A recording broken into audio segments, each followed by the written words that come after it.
بسم اللہ الرحمن الرحیم وبہ نستعین انہ خیر ناصر ومعین وصلی اللہ علی محمد وآلہ الطاہرین۔ الحمدللہ، خداوند منان کے لطف و کرم سے ہماری گفتگو دعائے سحر کی شرح کے بارے میں تھی۔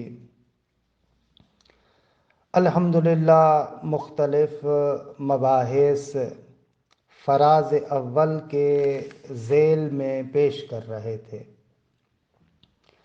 حضرت امام راحل کچھ عمومی مباحث اور کچھ خصوصی مباحث اس فراز اول کے ذیل میں بیان فرما رہے ہیں۔ اچھا، ایک نکتہ ذہن میں رکھیے گا۔ ممکن ہے کہ بعض عزیزوں کے ذہن میں یہ بات آئے کہ بھئی یہ کیا طریقہ ہے، 13 جلسے ہو گئے ہیں، ابھی تک ہم دعائے سحر کے فراز اول سے نہیں نکلے، تو یہ پھر دعا کب پوری ہوگی؟ ممکن ہے بعض دوستان کے ذہن میں یہ خیال آئے۔ اس کے لیے عرض کروں گا کہ عزیز من، یہ جو ہم فراز اول کے ذیل میں مباحث کو ذکر کر رہے ہیں، پہلی بات تو یہ ہے کہ یہ فقط دعائے سحر کے ساتھ مخصوص نہیں ہے، ایک بات، بلکہ بہت سارے ایسے عمومی مباحث ہیں جو تمام دعاؤں کے لیے کارآمد ہے۔ جس دعا کو بھی آپ پڑھنے جائیں گے ان تمام دعاؤں کے لیے یہ مطالب کارآمد ہے۔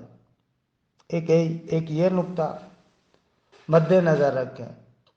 اور دوسرا، فراز اول کے ذیل میں دعائے سحر کے بارے میں بھی کچھ ایسے مطالب ذکر کرتے ہیں جو دعائے سحر کے بعد والے فراز کے لیے بھی شرح کی حیثیت رکھتی ہے۔ لہذا بہت زیادہ پریشان ہونے کی ضرورت نہیں ہے، اکتانے کی ضرورت نہیں ہے کہ یہ تو آپ نے آقا بہت ہی لمبا چوڑا سلسلہ شروع کر دیا، یہ کب ختم ہوگا؟ اصلاً اس ذہنیت کو اپنے ذہن سے نکال دیں کہ کسی بھی چیز کو میں جلدی میں ختم کروں۔ مہم یہ نہیں ہوتا، اہم یہ نہیں ہے کہ میں کسی چیز کو جلدی میں ختم کروں۔ ضرورت اس امر کی ہے کہ میں استفادہ کر رہا ہوں یا نہیں۔ اس ذہنیت کو مد نظر رکھیں۔ بہرحال میں زیادہ یہاں پر نہیں رکتا، بحث کو آگے لے کر چلنا ہے۔ کہنے کا مقصد یہ تھا کہ بہت زیادہ اس نقطے پر زور نہ دیں کہ فلاں چیز کب ختم ہوگی، کیسے ختم ہوگی، نہ، بلکہ اس چیز کو دیکھیں کہ بہت سارے ایسے نکات ہیں جو یہاں پر عرض ہو رہے ہیں، اور مقصود اصلی ہمارا تمام دعاؤں کے بارے میں ایک مقدمہ ذکر کرنا ہے کہ جب بھی میں دعاؤں کی وادی میں آؤں تو یہ مطالب میرے ذہن میں ہونے چاہیے۔ خوب، آتے ہیں آج کے بحث کی طرف۔ بحث میں اس نقطے تک پہنچے تھے کہ انسان جو پروردگار عالم کی طرف جاتا ہے اپنے سیر و سلوک میں مختلف مراحل کو طے کرتا ہے۔ ایک لحاظ سے اہل معرفت کہتے ہیں کہ انسان ایک موجود لامحدود ہے۔ اچھا، اس کو سمجھیے گا، لامحدود خدا کی ذات بھی ہے۔ یہ کیا کہ انسان لامحدود ہے، نعوذ باللہ کوئی ہم شرک کر رہے ہیں؟ نہ، مراد یہ نہیں ہے۔ لامحدود ہے، اس کی کوئی حد نہیں ہے، یعنی حد لا یکفی دارے، کسی بھی ایک مقام پر رکتا نہیں ہے، جس مقام کو فرض کرے اس مقام سے اوپر آ سکتا ہے، جس مقام کو فرض کرے اس مقام سے اور اوپر آ سکتا ہے۔ اس کو ہم کہتے ہیں کہ انسان موجود ہے، ایک ایسا موجود جس کی کوئی حد نہیں ہے۔ ملائکہ کے بارے میں ہے نا، سورہ مبارک صافات میں آپ پڑھتے ہیں ملائکہ کے لیے کہ ما منا الا لہ مقام معلوم۔ ملائکہ اس طریقے سے ہیں کہ ما منا الا لہ مقام معلوم، کہ فرشتے کہتے ہیں ہم میں سے کوئی بھی نہیں ہے مگر یہ کہ اس کا مقام معین ہے، اس مقام سے اوپر نہیں جا سکتا۔ حضرت امیر بیان مولا کائنات جو ملائکہ کے مختلف اوصاف ذکر کرتے نہج البلاغہ میں، پہلے خطبے میں آپ نے دیکھے ہوں گے، وہاں پر بھی مولا الموحدین اسی نقطے کو بیان کرتے ہیں کہ ملائکہ میں سے منہم رکعون لا یسجدون ومنہم سجدون لا یرکعون۔ ملائکہ میں سے کچھ رکوع کے عالم میں ہیں تو وہ سجدہ نہیں کرتے، اور کچھ سجدے کے عالم میں ہیں کہ وہ رکوع نہیں کرتے۔ مقصود یہ ہے مولا کا کہ ملائکہ میں سے بھی ہر ملک کے لیے ایک حد معین ہے، اس حد معین سے آگے نہیں جا سکتا، اس حد معین سے کراس نہیں کر سکتا۔ لہذا ملائکہ کی زبان کیا ہوئی؟ ما منا الا لہو مقام معلوم، ہم میں سے کوئی بھی نہیں ہے مگر یہ کہ اس کے لیے ایک معین مقام ہے، اس مقام سے باہر نہیں آ سکتا، اس مقام سے آگے نہیں نکل سکتا۔ لیکن حضرت انسان ایک ایسا موجود ہے کہ جس کے لیے کوئی بھی حد یکف نہیں ہے، ٹھہرنے والی جگہ نہیں ہے کہ یہاں پر رک جائے۔ کہ حضرت امام نور اللہ مرکزہ الشریف سورہ مبارک احزاب کی آیت نمبر 13 کی ایک تعویل ذکر کرتے ہیں، بہت ہی خوبصورت ہے۔ ظاہر میں تفسیری طور پر اس آیت کا مقام کچھ اور ہے، لیکن اس سے استفادہ کر رہے ہیں، یعنی وہی جو تعویلات سلوکی کا طریقہ کار ہے۔ وہاں پر آیت میں ہے 13 نمبر آیت میں یا اہل یثرب لا مقام لکم۔ ظاہر میں یہ آیہ کریمہ تو پہلی نگاہ میں تفسیر کے اعتبار سے دیکھا جائے تو اس سے پہلے بھی منافقین کا ذکر ہے کہ وَإِذْ يَقُولُ الْمُنَافِقُونَ وَالَّذِينَ فِي قُلُوبِهِم مَّرَضٌ مَّا وَعَدَنَا اللَّهُ وَرَسُولُهُ إِلَّا غُرُورًا وَإِذْ قَالَتْ طَائِفَةٌ مِّنْهُمْ یا اہل یثرب لا مقام لکم۔ ظاہری جو آیت کا سیاق و سباق ہے وہ منافقین کی گفتگو ہے، لیکن میں نے پہلے بھی عرض کیا تھا کہ تعویلات عرفانی میں ایک مرتبہ ہم کیا کرتے ہیں، خود اس جملے کو اٹھا لیتے ہیں اور اس جملے کا جو اصل معنی ہے اس معنی کو محفوظ کرتے ہیں، اور جس فضا میں وہ جملہ کہا گیا ہے اس فضا سے اٹھا کر خود اپنے وجود کی فضا پر اس کو نافذ کرتے ہیں۔ اسے کہتے ہیں تعویل سلوکی۔ مرحوم حضرت امام اسی آیے کریمہ کو مقام انسانیت پر فٹ کرتے ہیں کہ یا اہل یثرب لا مقام لکم، اے اہل یثرب، یثرب وہی مدینہ ہے نا، مدینہ یعنی شہر، شہر یعنی یہ دنیا، اس طریقے سے تعویل کرتے ہیں۔ اے اس دنیا میں رہنے والے انسان، لا مقام لکم، تیرے رکنے کی کوئی بھی جگہ نہیں ہے، یعنی کوئی حد ہو جس حد پر جا کر تم رک جاؤ، نہ، اس طریقے سے نہیں ہے۔ تم لامحدود طریقے سے سیر کر سکتے ہو۔ اور یہیں سے حضرت امام راحل، وہ جو معروف آیت ہے آیہ امانت، اس کی بھی ایک خوبصورت تعویل بیان کرتے ہیں۔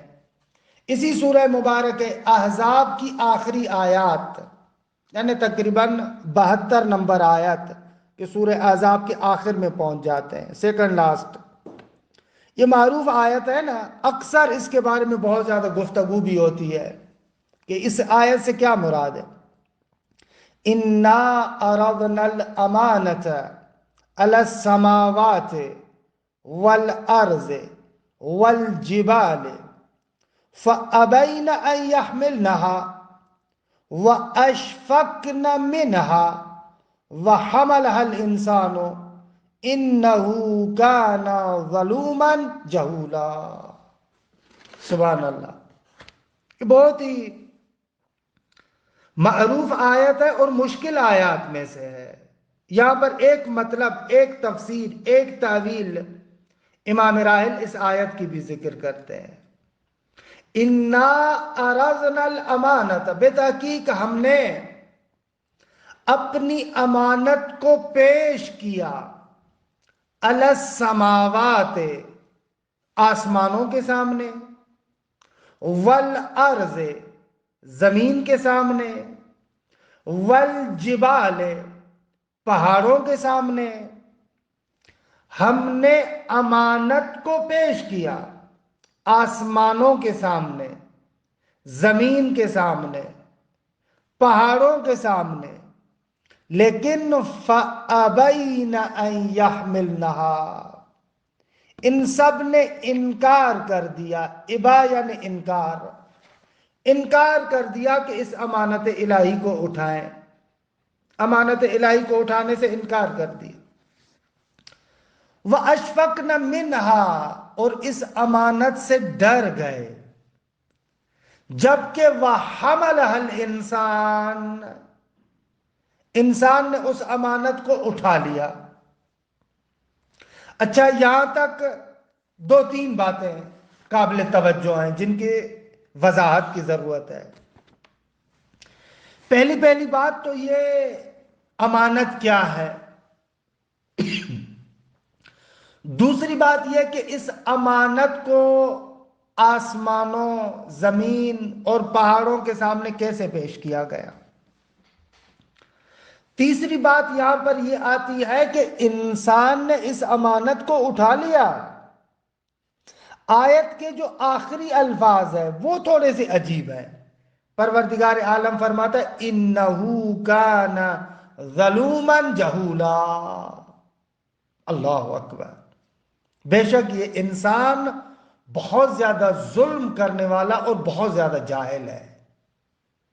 اچھا، مقام تو ایسے ہے کہ انسان کی تعریف ہونی چاہیے کہ بھئی خداوند متعال نے امانت کو پیش کیا، نہ آسمان اٹھا پائے، نہ زمین اٹھا پائی، نہ پہاڑ اٹھا پائے، انسان نے اس امانت کو اٹھا لیا۔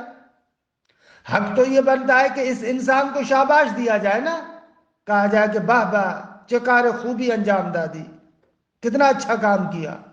لیکن آیت میں ہے کہ نہ، اِنَّهُ كَانَ ظَلُومًا جَهُولًا، بے شک یہ انسان بہت زیادہ ظلم کرنے والا اور بہت زیادہ جاہل ہے۔ یہ عجیب ہے، یہ کس طریقے سے؟ اس آیت کی مختلف تفسیرات ہیں۔ ایک بیان جو حضرت امام راحل یہاں پر ذکر کرتے، اپنے دوسرے آثار میں بھی امام خمینی نور اللہ مرکزہ شریف نے اس بیان کو ذکر کیا. امام کا یہ مختلف جگہوں پر بیان ہے. اچھا، میں لمبی چوڑی تفصیلات کی طرف تو نہیں جا رہا. دیکھیں، اس پیش کرنے سے مراد بھی در حقیقت ایک تکوینی حقیقت کو مثال کی شکل میں بیان کرنا ہے. یعنی ایک حقیقت ہے، اس حقیقت کو آپ مثال کے قالب میں ذکر کرتے ہیں. اس کو کہتے ہیں تمثیل تکوینی. پہلے بھی اس تفسیر المیزان کے دوستان کے سامنے کئی مرتبہ قصہ حضرت آدم کے عنوان سے اس تمثیل تکوینی کے بارے میں گفتگو کر چکا ہوں. اجمالاً اشارہ کر رہا ہوں. اصول کافی کی ایک روایت ہے، کتاب العقل والجہل پہلے ہی چیپٹر کے اندر ہے، کہ ایک مرتبہ حضرت جبرائیل حضرت آدم کے پاس آتے ہیں 3 چیزیں لے کر: عقل، دین، حیا. اور ان تینوں چیزوں کو حضرت آدم کے سامنے پیش کرتے ہیں، اور وہ فرشتہ کہتا ہے کہ پروردگار عالم نے کہا ہے کہ ان تینوں میں سے کسی ایک کا انتخاب کرو. حضرت آدم علی نبینا و علیہ و علیہ السلام عقل کا انتخاب کرتے ہیں. وہ فرشتہ واپس جاتا ہے اور دین اور حیا کو کہتا ہے کہ چلو ہمارے ساتھ واپس پلٹو. ایک چیز ان کو دینی دی. فرشتے کے کہنے پر نہ دین واپس جاتا ہے، نہ عقل واپس جاتی ہے. نہ دین واپس جاتا ہے، نہ حیا. فرشتہ کہتا ہے کہ بھائی تم لوگوں نے چلنا ہے، تم نے چلنا ہے. خدا نے متعال نے کہا ان 3 میں سے کسی ایک کا انتخاب کرے آدم، ایک چیز ان کو ملے گی. آدم نے عقل کا انتخاب کیا، باقی حیا اور دین کو واپس پلٹنا چاہیے. لیکن وہاں پر حیا اور دین پلٹ کر کہتے ہیں کہ نہ، پروردگار عالم نے ہمیں کہا ہے کہ جہاں پر عقل ہے وہاں پر تم دونوں کو رہنا ہے. جہاں پر عقل ہے وہاں پر دین بھی ہے، جہاں پر عقل ہے وہاں پر حیا بھی ہے. تو فرشتہ ان دونوں کو کہتا ہے چلے تمہاری مرضی. پھر وہ فرشتہ واپس چلا جاتا ہے. اچھا، ابھی میں اس حدیث کے بارے میں تفصیلاً گفتگو تو نہیں کرنا چاہ رہا، موضوع سے باہر نکل جاؤں گا، لیکن خوبصورت حدیث ہے، کافی کی روایت ہے. یہاں سے سمجھ میں آتا ہے کہ دیندار وہی بندہ ہوتا ہے جو عقل مند ہوتا ہے. بے وقوف انسان حقیقت میں دیندار آدمی نہیں ہوتا. اور اسی طریقے سے سمجھ میں آتا ہے عقل مند انسان باحیا ہوتا ہے. اگر انسان بے حیا ہو تو وہ عقل مند نہیں ہو سکتا. ہو سکتا ہے اس کی قوت واہمہ بہت زیادہ حرکت کرے، ہو سکتا ہے انسان کے اندر وہ شیطنت بہت زیادہ ہو، کیونکہ قوت واہمہ انسان میں بہت زیادہ حرکت کا باعث بنتی ہے، لیکن اس کو عاقل نہیں کہتے، اس کے اندر وہ شیطنت ہے. بے حیا انسان عقل مند نہیں ہے، بے دین انسان عقل مند نہیں ہے. اسی طریقے سے دیندار انسان عقل مند ہوتا ہے، دیندار انسان باحیا اور عقل مند ہوتا ہے. اسی طریقے سے عقل مند انسان دیندار ہوتا ہے، عقل مند انسان باحیا ہوتا ہے.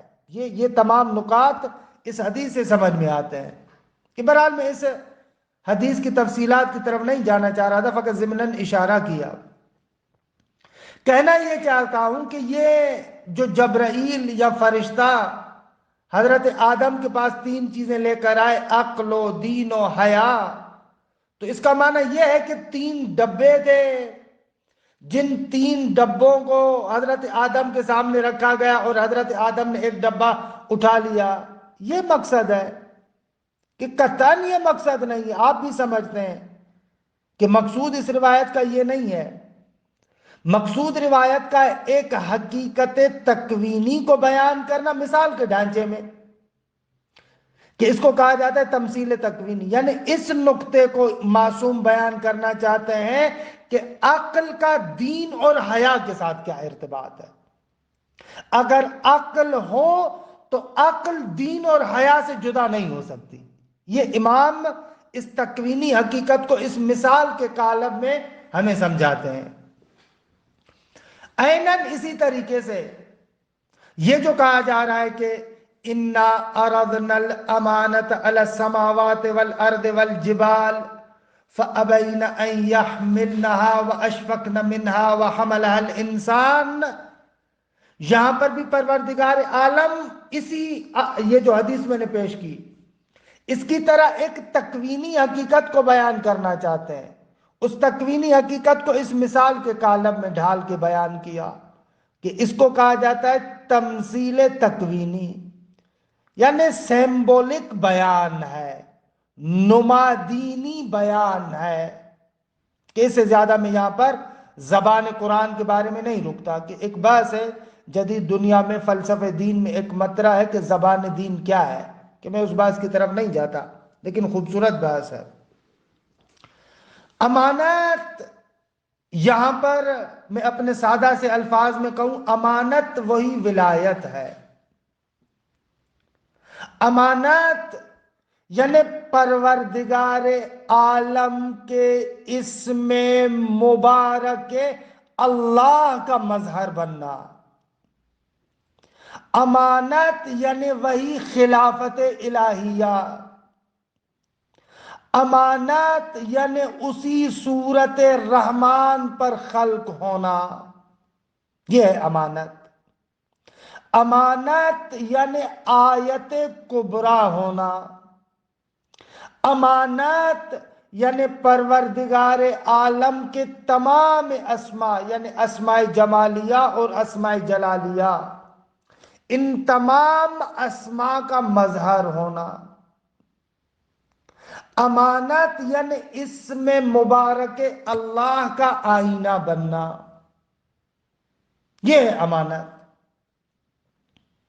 یعنی وہی جو مقام انسان ہے، ولایت، وہی خلافت الہیہ، وہی پروردگار عالم کا ایک کامل مظہر بننا، یہ امانت الہی ہے۔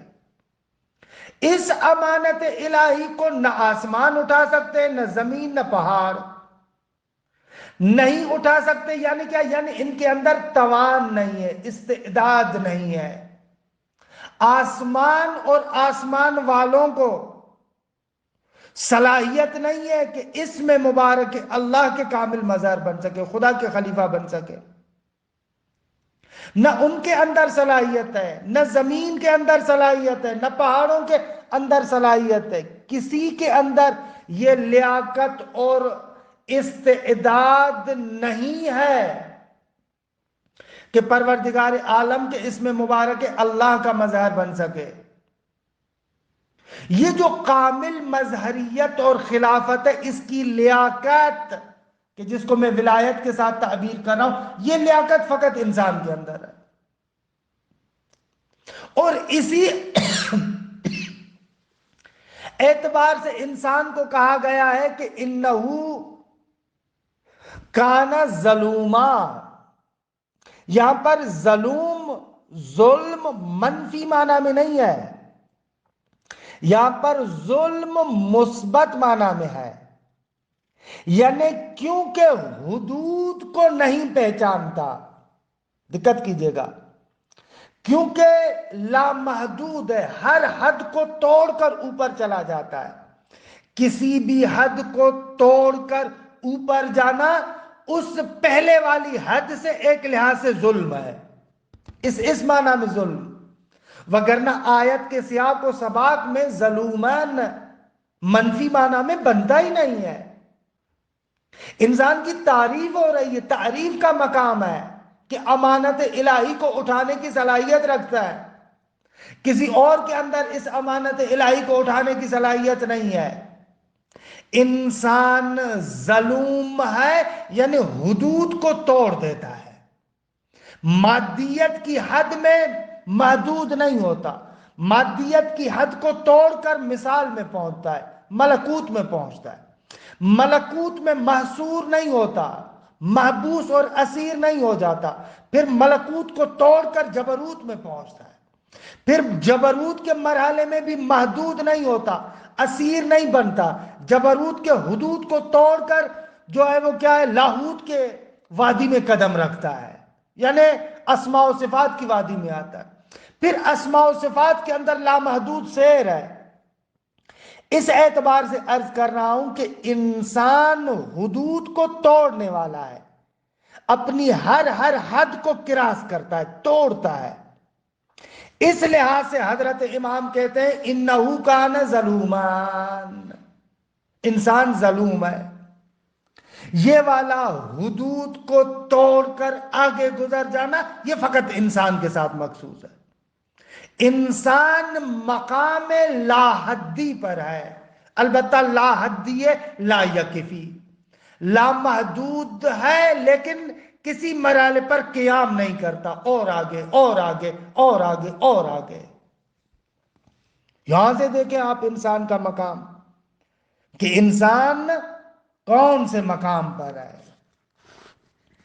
اسی جگہ پر حضرت امام کہتے ہیں کہ یہ جو مولانا دفتر سوم میں مولانا روم جو اپنے تیسرے دفتر، کیونکہ معلوم ہے نا کہ مثنوی کے 3 دفتر ہیں اور 6 دفتر ہیں، تیسرے دفتر میں مولانا روم اسی مطلب کو ان اشعار کے ذریعے سے بیان کرتے ہیں کہ وہاں پر کہاں سے شروع ہوتا ہے، انسان کے سیر کو ذکر کر رہا ہے، اور انسان کے لیے ہے کہ لا مقام لکم، انسان کے لیے کوئی مقام محدود نہیں ہے۔ انسان انہو کان ظلوما جہولا، کہ انسان تمام حدود کو توڑ کر آگے چلا جاتا ہے۔ اس مقام کو مولانا روم اس طریقے سے بیان کرتے ہیں انسان کی زبان سے، از جمادی مردم و نامی شدم، میں انسان، پروردگار عالم بھی کہتا ہے نا کہ واللہ انبتکم من الارض نباتا، ایک لحاظ سے دیکھا جائے زمین سے انسان کو اگایا گیا ہے، مٹی مادہ ایک اعتبار سے انسان کی حرکت کا آغاز ہے، ایک اعتبار سے البتہ عرض کر رہا ہوں، تو اسی کو ذکر کرتے ہیں کہ پہلا مرحلہ مٹی کا مرحلہ ہے، جماد کا مرحلہ ہے، لیکن جماد سے اوپر آتا ہوں، نباتات کے مرحلے تک پہنچتا ہوں، از جمادی مردم و نامی شدم، وزنما مردم بے حیوان سر زدم۔ یہ بھی ایک خوبصورت مطلب ہے، بارہا میں نے پہلے بھی عرض کیا ہے۔ حکماء مشاء کہتے ہیں کہ انسان کا جو ارتقاء ہے تکامل ہے، اس ارتقاء اور تکامل کی شکل یہ ہے کہ جب تک ایک مرحلے سے نہیں گزرے گا، ایک مرحلے سے موت نہیں آئے گی تو بعد والے مرحلے میں وارد نہیں ہوگا۔ ایسے ہے، مثلا مثال دوں میں آپ کو، مثلا جیسے بیج ہے، دانا ہے، جب تک دانا دانا ہے وہ پودا نہیں بن سکتا۔ دانا اگر چاہتا ہے کہ خوبصورت شکوفے کی شکل میں آئے، لہلہاتے فصل کی شکل میں آئے، پودوں کی شکل میں آئے، تو اس کے لیے ضروری ہے کہ اپنے پہلے مرحلے سے گزر جائے۔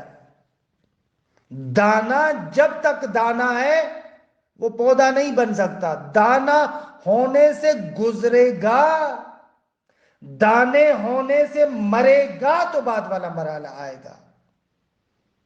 یہ اس طریقے سے ہر بعد والا کمال پہلے والے کمال سے گزرنے کے بعد میں ہی ہاتھ میں آئے گا۔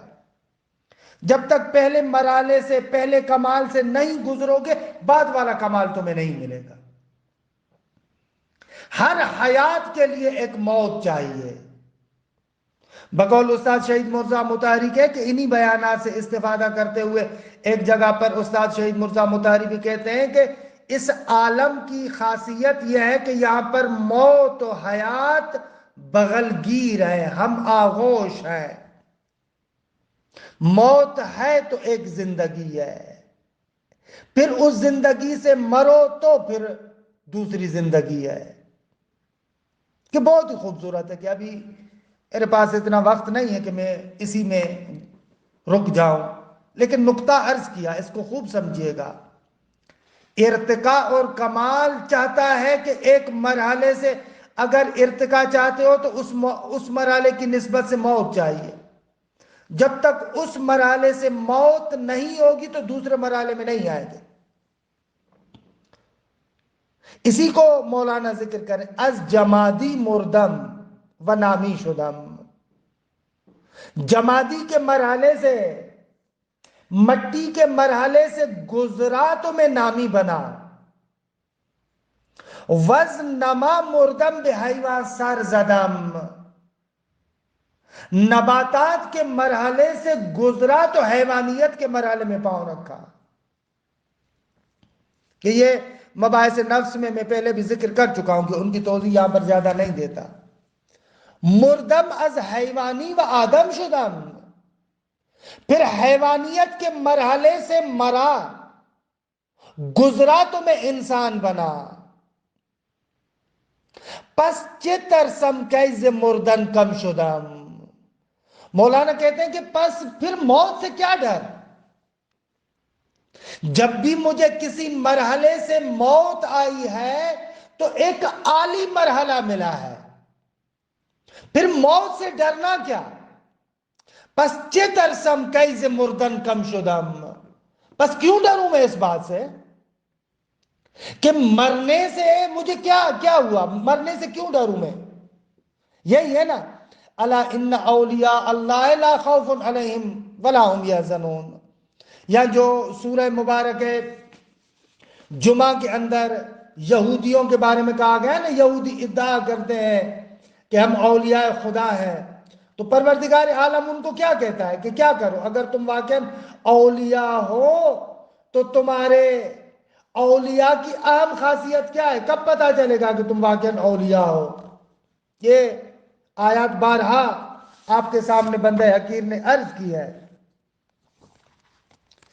دیکھیں ان آیات کو، اسی مرحلے کو ذکر کر رہے ہیں کہ وہاں پر یہودیوں کو کہا جا رہا ہے نا کہ قل یا ایھا الذین ہادوا ان زعمتم انکم اولیاء للہ من دون الناس فتمنوا الموت ان کنتم صادقین۔ اے یہودیو، اگر تم لوگ گمان کرتے ہو کہ اولیاء الہی ہو تو پھر اس کی نشانی یہ ہے کہ فتمنوا الموت، موت کی تمنا کرو، ان کنتم صادقین، اگر تم اپنی اس بات میں سچے ہو۔ اللہ قرآن بیان کرتا ہے کہ ولا یتمنونه ابدا، یہ لوگ کبھی بھی موت کی تمنا نہیں کریں گے۔ کیوں؟ بما قدمت ایدیہم، کیونکہ انہوں نے جو اپنے ہاتھوں کے ساتھ بھیجا ہے نا، اس کو مد نظر رکھتے ہوئے یہ لوگ کبھی بھی موت کی آرزو نہیں کر سکتے۔ خدا جانتا ہے، مجھے تو ایسے لگ رہا ہے کہ یہ آیہ کریمہ آج کے حالات کو بیان کر رہی ہے۔ یہ ایسے لگ رہا ہے کہ اس آیہ کریمہ میں آج کے غزہ کی کہانی کو ذکر کیا جا رہا ہے۔ یہ بدبخت آج بھی اسی طریقے سے ہیں۔ آج بھی آپ ان کے ہاتھ دیکھیں کس طریقے سے مظلومین کے خون میں رنگے گئے ہیں، کس طریقے سے ہیں۔ کبھی کبھار میں سوچتا ہوں کہ ایسے لگتا ہے کہ ہم لوگ بھی بے حسی کے اندر ہیں، لگتا کیا ہے، حقیقت اسی طریقے سے۔ فرق نہیں پڑتا کہ کتنے مسلمان، اصلا مسلمانوں کو چھوڑو، انسان کتنے سسک کے مر رہے ہیں، اور وہ مغرب جو ہمیشہ، یہاں پر مغرب سے مراد میری وہ عوام نہیں ہے، عوام کی بات نہیں کر رہا میں، وہ اصل وہ جو سلاطین ہیں، وہ جو حکمران ہیں، میں ان کی بات کر رہا ہوں جو اس طاغوت کا ساتھ دے رہے ہیں۔ میں ان بے ضمیر لوگوں کی بات کر رہا ہوں، وگرنہ عوام، غرب جب کہتے ہیں تو مقصود ایسے نہیں ہے کہ صرف عوام کی بات کروں۔ عوام نے بہت زیادہ بیداری کا ثبوت دیا، البتہ اگرچہ اس سے زیادہ بھی ہو سکتا تھا، لیکن بہرحال پھر بھی شاباش ہے ان کو، یعنی ایک حد تک ان لوگوں نے بیداری کا ثبوت دیا۔ لیکن ہم لوگ مسلمان جو کہلاتے ہیں، خدا جانتا ہے کہ اصلاً مسلمانی کو بھی شرم آتا ہے ہمارے وجود پر۔ یہ اتنے دنوں سے یہ خون کی ہولی کھیلی جا رہی ہے، اتنے بے گناہ لوگ مر رہے ہیں، پرواہ ہی نہیں ہے ہمیں۔ اصلاً پہلے والے ایام میں تھوڑا بہت تذکرہ تو ہوتا تھا، اب تو بیچاروں کو بھول ہی گئے ہیں، ان کے بارے میں کوئی تذکرہ بھی نہیں کرتے، اگر کچھ اور نہیں کر سکتے تو تذکرہ تک نہیں کرتے۔ یہ ہم لوگوں کی بے حسی ہے۔ واقعاً مجھے نہیں معلوم خدا کی بارگاہ میں انسان کس طریقے سے جواب دے ہوگا، میں نہیں جانتا کہ خدا کی بارگاہ میں ہم لوگ کیا جواب دیں گے اس کا، خدا جانتا ہے۔ بہرحال یہ یہودیوں کی کہانی ہے، بما قدمت ایدیہم، جو ان کے اعمال ہیں، جو انہوں نے اپنے ہاتھوں سے اعمال بھیجے۔ یہ لوگ موت سے ڈرتے ہیں، ڈرپوک ہیں، اور ادھر سے آپ دیکھیں کس طریقے سے وہ مجاہدین ہنس کے موت کو اپنے گلے کے ساتھ لگا رہے ہیں۔ تو کیونکہ اسلامی طرز تفکر الہی اور قرآنی طرز تفکر یہ ہے کہ موت سے کم نہیں ہوتا انسان، فوت نہیں ہوتا۔ اسی کو حضرت مولانا فرماتے ہیں نا، پس چے ترسم کیز مردن کم شدم۔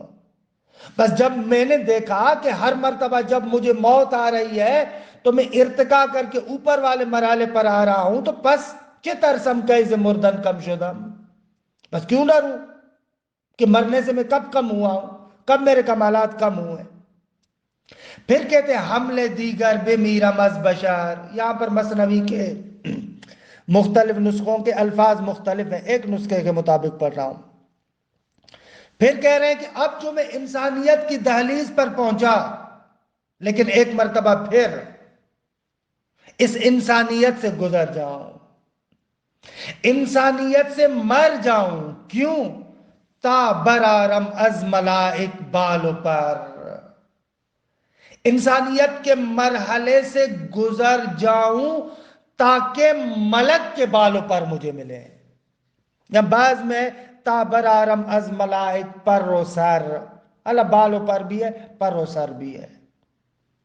اس انسانیت کے مرحلے سے گزروں، بشریت سے مراد یعنی یہ جس کو میں ظاہری بشر سمجھتا ہوں۔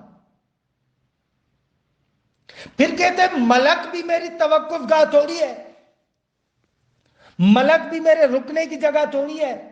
وز ملک ہم بایدم جستنزجو کل شیء ہالک الا وجہہ، نہ یہ ملک کے مرحلے سے بھی گزرنا چاہیے، اس سے بھی جمپ لگاؤ، آگے جانے کی کوشش کرو۔ کل شیء ہالک الا وجہہ، ہر چیز ہالک ہے فقط وجہ خدا، اس وجہ خدا تک پہنچو، خود بن جاؤ وجہ خدا تاکہ باقی رہو۔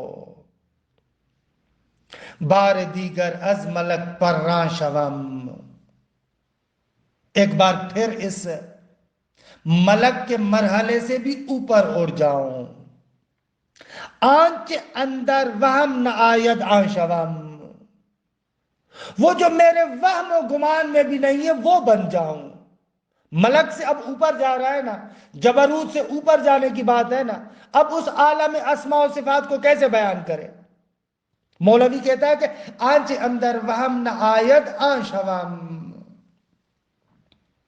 پس ادم گردم ادم چوں ارغنون، گویدم کا انا الیہ راجعون، ادم بن جاؤں۔ البتہ یہاں پر ادم سے مراد نیستی نہیں ہے، ادم خودی کی نسبت سے، خودی ختم ہو جائے۔ ارغنون ایک ساز ہے، جو ساز کی خود آپ دیکھیے گا، اس کی فضا میں نہیں جاتا، کہ ہر طریقے کی آواز اور ساز سے آپ نکال سکتے ہیں، جس کو حضرت امام نے پہلے کہا تھا نا، انسان صورت حیولہ ہے، ایک قابلیت محض ہے، اب میرا کچھ بھی نہیں ہے، نہ آنکھ میری ہے، نہ کان میرے ہیں، نہ آنکھیں دیکھتی میری مرضی سے ہے، نہ کان سنتے میری مرضی سے ہیں، نہ زبان میری ہے، نہ زبان میری مرضی سے بولتی ہے، فنا محض، پس عدم گردم، عدم چوں ارغنون، عدم بن جاؤ، میرے پاس اپنا کچھ بھی نہ ہو۔ یہی وہ مقام ہے نا جہاں پر پھر آنکھیں عین اللہ بن جاتی ہے، کان اذن اللہ بن جاتے ہیں، زبان لسان اللہ بن جاتی ہے، چہرہ وجہ اللہ بن جاتا ہے، ہاتھ ید اللہ بن جاتے ہیں۔ یہی ہے نا وہ مرحلہ۔ برا یہ حضرت امام نہایت خوبصورت طریقے سے اس بحث کو یہاں تک پہنچاتے ہیں۔ دیکھیں میری جان، یہاں پر پہنچے تھے 2 منٹ صرف۔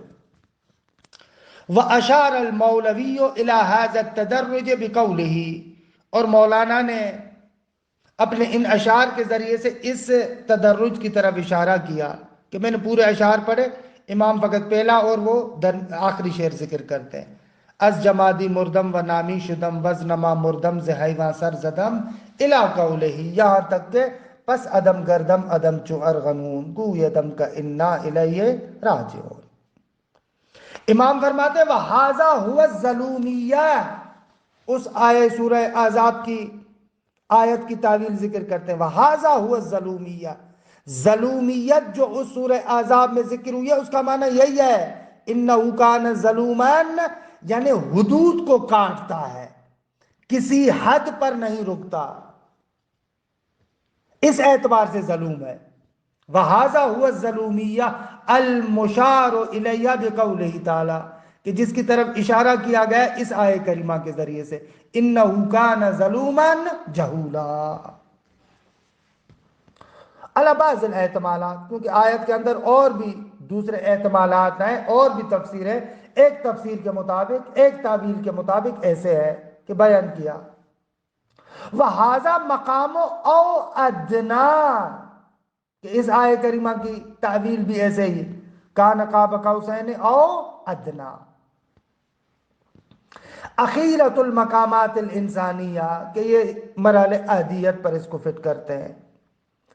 بل لم یکن ہناک مقام ولا صاحب مقام، اللہ اکبر، اصلاً ایک ایسے مرحلے پر پہنچتا ہے کہ جس کو ایک لحاظ سے مقام نہیں کہتے، لا مقام ہے، لا محدودیت ہے، کہ حاشیے میں حضرت امام یہاں پر اس آیے کریمہ کو بھی ذکر کرتے ہیں، یا اہل یثرب لا مقام لکم،